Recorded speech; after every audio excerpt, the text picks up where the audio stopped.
Bonjour à tous, on est parti pour ce premier podcast de foot, donc dans la post-season. Aujourd'hui, on va parler tout d'abord de la finale. On va réagir à la finale, même si c'était il y a quelques jours. Voilà, on va parler comment on a été fait. Donc, cette finale de Coupe du Monde qui a terminé après les prolongations avec un 1-0 but de Ferran Torres à la 106e minute pour délivrer l'Espagne et remporter cette finale 1-0. Donc on va d'abord donner nos impressions, parler du MVP de cette finale. On va analyser un peu le jeu, vu que j'avais fait une preview pour ceux qui l'ont vu avant. Donc on va voir un peu ce que j'avais bien prédit ou non. Et voilà, donc je vais te lancer directement. Quelles sont tes impressions générales sur le match?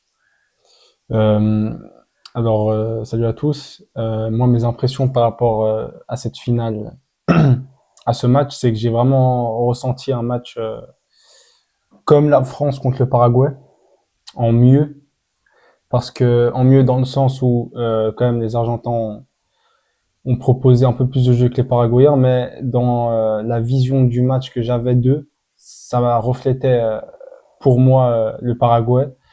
Et je tiens vraiment à féliciter les joueurs espagnols qui ont su garder un sens de professionnalisme dans le sens où ils sont pas rentrés dans le jeu des Argentins et ils ont continué à jouer de manière professionnelle. Euh, du début à la fin de cette Coupe du Monde, on a vu une équipe espagnole qui était vraiment soudée, qui avait une cohésion, en fait, on aime regarder cette équipe espagnole dans le sens défensif, du côté du milieu de terrain avec Rodri, Olmo aussi, qui savent transvaser d'un côté à l'autre, qui savent jouer entre l'attaque, entre la défense, qui sont en fait vraiment ce point de passage entre la défense et l'attaque. Et c'est ça vraiment que j'ai aimé avec cette équipe. J'ai aimé cette équipe dans l'ensemble de leur jeu, que ça soit individuel et collectif. Individuellement, par exemple, je pense même si j'aime pas trop Cucurella quand même, j'aime pas trop dans le sens son caractère. Hein. Tu me rejoindras aussi, Basile, je Ouais, pense. moi non plus, j'aime pas trop. J'ai aimé voir Lamine Yamal, qui pour moi est le meilleur joueur de la compétition, mais c'est sujet à débat. Mais pour moi, qui a été un très très bon joueur individuel. Un Rodri aussi, qui pas forcément technique avec en termes de dribble, des choses comme ça, mais avec avec sa vista, son sens de la passe. C'est ça qui fait qu'il est aussi, pour moi, ça montre qu'il est un bon joueur. Et là, pour que ça soit la défense espagnole en général, on l'a trouvé assez soudée, que ça soit le gardien espagnol aussi. Toutes ces individualités que j'ai bien aimé en fait dans cette équipe espagnole et cette collectivité dans le sens, comme j'ai dit tout à l'heure, où en fait je sentais vraiment une équipe espagnole comment dire, qui rentrait pas dans le jeu en fait, qui restaient Mhm. concentrés sur leur football en fait. C'est ça, on l'a vu contre la France, on l'a vu aussi. Quand les joueurs français commençaient un peu à s'énerver, les joueurs espagnols ils gardaient comme le sens footballistique un peu. Ouais. Donc c'est ça ce que j'ai aimé avec cette équipe espagnole. Ouais, moi aussi j'ai été assez surpris en bien et très étonné. J'avais presque jamais vu ça. Autant d'agressivité d'un côté, autant de fautes antisportives, de tentatives d'énerver aussi les Espagnols de la part des Argentins. J'étais étonné parce que l'Espagne a vraiment très très peu réagi. Ils étaient très très calmes, Même pas du tout. Hein. toujours ouais, pas du tout, J'ai très fair play. Et il y avait une telle différence d'agressivité, l'agressivité. mais Hein. de la mauvaise agressivité des Argentins. Et vraiment, aucun Espagnol sont sortis de leur match. Donc j'ai été assez impressionné. Et puis, bah, je trouve que c'est totalement mérité. Après, c'est clair que justement cette attitude argentine, je trouve qu'elle a tué le match parce que C'est dommage, c'est c'était dommage. vraiment une C'était finale très très moche pour le coup. pour moi, j'ai pas kiffé voir cette finale de Mais ouf. en fait, j'ai pas le souvenir que ça soit Champions League ou Coupe du Monde. Je me rappelle pas avoir vu une finale aussi J'ai préféré ennuyante. France-Croatie. Hein. Ah, bah, France-Croatie, c'était vraiment pas mal. Tu parles de 2018? 2018 ou Ouais, ça même c'était vraiment, bah, il y avait beaucoup de Argentine-France buts quand et même. tout. Et même du côté 2022, on a trouvé une Ah équipe ouais. Argentine vraiment plus football Ouais, qui joue au football. que que cette année en fait. Et Ouais. ça, moi j'ai trouvé vraiment dommage que ce côté, ça m'a un peu pour moi personnellement, ça m'a déçu en fait. Moi Ah déjà ouais. qui aime pas l'Argentine, l'équipe nationale d'Argentine, quand je vois cette finale, ça m'a vraiment pas reflété une euh, une bonne image du tout Ouais, de cette équipe. j'étais très déçu qu'ils essayent pas plus de jouer. Comme j'avais dit dans ma preview, j'avais dit que l'Espagne allait gagner cette bataille du milieu de terrain et avoir la possession, mais j'étais loin d'imaginer que ça allait être aussi flagrant et que l'Argentine allait jouer justement, comme tu l'as dit, comme le Paraguay. Il se planquait et à la récupération, il savait pas trop quoi faire du ballon.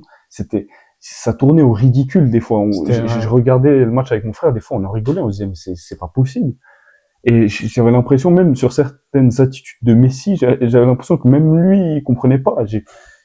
En fait, j'ai pas compris ce changement de plan de jeu. Oui, il joue une équipe forte, mais bon, faut jamais s'arrêter de jouer au football. Donc voilà, j'étais surpris de cette attitude argentine. J'avais l'impression que même Messi ne comprenait pas le plan de jeu parce que c'était vraiment bloc bas, défense mais pure, et c'est Messi, pas du tout ce qu'ils avaient on l'a montré. pas vu jusqu'à la 80e Mm. minute avec le ballon. Ah ouais, bah c'est ça que j'avais dit aussi dans ma preview, c'est que l'Argentine, sans le ballon, allait être en difficulté parce qu'ils n'arrivent pas à jouer en contre et que Messi ne défend pas. Et c'est exactement ce qu'on a vu. Les contre-attaques, elles étaient déplorables. Il y en avait qu'un qui partait en solo, mais ils arrivaient à rien. Enzo Fernandez, hein, il partait souvent. Ouais, il essayait, mais tu vois, Il essayait, mais c'est pas ce type de joueur. Et aussi, je voulais revenir sur l'arbitrage, où je trouve que Paredes, c'est un miracle qu'il ne sorte pas avec un carton rouge. Parce que franchement, il prend son jaune dès qu'il rentre en jeu, et après, il fait grosse faute sur grosse faute. Paredes, pardon, c'est vrai que le voir jouer durant cette finale, Ah, c'était un enfer. c'était vraiment relou en vrai. Excusez-moi du terme, mais c'était relou un peu de Ouais. voir. Ah ouais, non, mais l'attitude, bah, vous avez Mais sans en doute fait, vu... là, on parle, mais moi, je pense, que c'était l'attitude de l'équipe d'Argentine. Ouais, On a vu Tagliafico aussi, c'était pareil. qui était pareil, Bah, hein. Enzo On Fernandez, a vu à un pareil. moment, j'avais vu un ralenti, je sais pas si vous l'avez vu aussi, où Tagliafico, on le voit avec une haine de prendre Lamine Yamal. Ah On le oui, voit sur le ah bord. ouais, Ouais. sur le bord. Ou même, c'était vraiment, même à un moment donné, quand Lamine Yamal, il se prend une faute, tout le banc argentin qui vient sur Lamine Yamal comme ils veulent se battre ou je sais pas. C'était vraiment une finale déplorable, comme moi je Mm. pense toute cette Coupe du Monde en vrai, toute cette organisation de Coupe du Monde, Ouais. que ça soit même, mais bon, Ouais, c'était un peu honteux et c'était à un peu, l'image pour moi à c'était à l'image de l'image de la toute Coupe du la. Monde et à l'image du pays qui organise cette Coupe du Monde, cette Ouais, finale. ouais. Euh, Bah, même, vous avez sans doute vu à la fin du match les images où Paredes a agressé Eric Garcia puis Gavi. Et là, puis encore une fois, j'étais étonné. Eric Garcia, il se fait balayer. Je me suis dit, bah attends, il va se relever, les il va joueurs essayer de se argentins n'ont battre. pas réagi. Hein.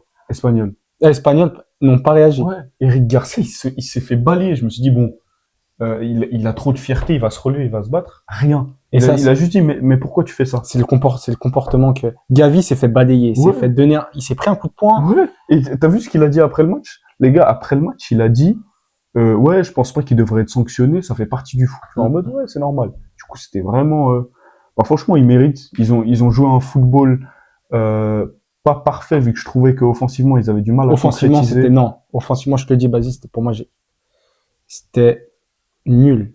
Non, en fait, Offensivement. je trouve ils amènent bien les occasions, mais Oui, ça finit pas. mais Genre, c'est ils n'arrivent ça. pas à être dangereux. Bon, j'en avais parlé, Mais ça. par contre, je tiens à préciser, le but annulé, c'est un scandale. Du hors-jeu, là? Le deuxième but de Non, Ferland le premier but, Lequel? c'était celui. Ah ouais, c'était gentil, hein. Oh, il y Il a y avait Otamendi qui se fait marcher sur le pied, c'est ça? non, il y a Si. aucune fois, même Non, il lui marche sur le pied, mais il est en train de reculer. Ça, Non, c'était mais très gentil. C'est vrai que c'était le très premier gentil. but espagnol annulé, c'était. Ouais, c'était gentil. Ok, les gars, maintenant, on va parler du MVP de cette finale, donc le meilleur joueur, selon nous, de Ouais. cette finale. Donc, je vais te lancer directement. Qui était le meilleur joueur de Moi, cette finale? personnellement, un joueur que j'ai trouvé bon toute la compétition et sur cette finale, vraiment, c'est Lamine Yamal. Ok. Car il rigole parce que c'est vrai que lui, parce que moi, je dis à Basile que Lamine Yamal, pour moi, je le trouve vraiment techniquement bon, il a une aisance et tout. Mais Basile, pourquoi t'es pas d'accord avec moi? En fait, parce que je trouve, tu vois, tu parles d'aisance, t'as raison, mais il aura toujours l'aisance. C'est Mm. comme si tu dis, tu parles d'aisance et tu dis, ouais, c'est Messi le meilleur joueur. Oui, il aura toujours Non, l'aisance, durant mais cette sur ces finale, matchs, surtout. oui, justement, mais Lamine Messi, il Yamal, avait il pas aura toujours d'aisance sur cette. l'aisance. Mais on l'a vu sur cette finale, Messi. Bah, il a toujours de l'aisance avec le ballon. Tu pourras Oui, jamais lui mais enlever ça, mais c'est juste, tu peux avoir de l'aisance, mais faire un mauvais match. mais Et pour toi, là, techniquement, Lamine Yamal, Messi fait un meilleur match que Lamine Yamal. non, bah, il a eu beaucoup moins le ballon aussi. C'est clairement désavantageux, mais je trouve pas que Lamine Yamal fait un très bon match. Parce que je trouve qu'il est pas très il était pas très dangereux, il allait pas constamment provoquer Tagliafico, alors que je pense vraiment qu'il aurait pu le mettre beaucoup plus en difficulté. C'est pour ça que moi, Bah, on le j'ai voyait pas été redescendre. Hein. déçu, On le voyait aussi mais beaucoup j'attendais un peu redescendre avec le plus. ballon, Lamine Yamal. Il demandait des fois les ballons Ouais, assez assez bas. bas et il redescendait souvent avec la balle au lieu de. En fait, l'axe, parce qu'en fait, moi, quand j'ai regardé le match, je voyais que le côté de Tagliafico, il était assez bloqué en fait. Lamine Yamal, Ouais, je sais bah, pas si il se méfiait, hein. c'est ça justement. C'est pour ça que je pense qu'il redescendait, il demandait Ouais, la il avait balle sans plus doute un peu plus de et mal. il rabattait ça sur le milieu ou le côté gauche. Ouais, mais je pense qu'il aurait pu tenter un peu plus de choses, vu que, tu vois, quand c'est bloqué, je trouve on doit attendre d'un créateur de débloquer la situation. Et ce Mais créateur, aujourd'hui, dans l'équipe espagnole, et toi, tu le trouves, premier, c'est Lamine Yamal. et toi, tu penses que c'est qui vraiment? Moi, le meilleur joueur, je pense que c'est celui qui a débloqué la situation, c'est Ferran Torres qui a marqué. Donc en fait, l'Espagne joue bien, mais comme j'ai dit, sur toute cette compétition, elle a marqué à chaque match, à part contre le Cap-Vert, mais je trouve elle marque, pardon, des fois à l'arrache. Et là, encore une fois, malgré la possession, malgré la domination, elle avait de la peine à avoir des occasions franches, et Ferran Torres est venu les délivrer sur une passe de Nico Williams. Mais du coup, je dirais que c'est lui, vu qu'il a débloqué cette situation Non, c'est et vrai. qu'il a permis à l'Espagne de gagner, tout simplement. C'est vrai, je suis assez d'accord. Franchement, c'est vrai que vu cette analyse-là, de ce point de vue-là, moi, je suis assez d'accord. Dites-nous vous dans les commentaires quel joueur vous avez trouvé assez bon durant cette finale. Ok, donc c'est tout pour cette analyse d'après-match de la finale.